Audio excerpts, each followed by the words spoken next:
Withdrawing money from TikTok in Ghana, especially without directly using PayPal, is quite easy, so I'm going to teach you how you can do it. To begin, simply open your TikTok application, tap on your profile, then tap the three lines to open the menu bar. After tapping that, you'll see various options. Simply tap on Balance. The Balance section will show you how much money you currently have in your TikTok account. As you can see, in my case, it's currently zero, meaning I don't have any money. But in your case, you should have some. Just tap on your balance and it will open up options regarding your TikTok payments or the amount you wish to withdraw. You just need to enter the amount of money you want to withdraw and then tap on withdraw. As I currently have no money to withdraw, I cannot proceed to the withdrawal option.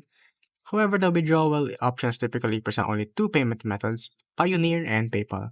To withdraw money to your bank account using PayPal, you simply have to attach your bank account to your PayPal account, which is quite easy to do. You just need to go to your PayPal settings, where you'll easily be able to link your bank account or your debit or credit card, whichever you prefer.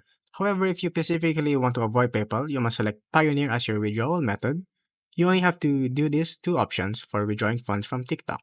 Both Payoneer and PayPal allow you to link your local bank accounts or other preferred payment options.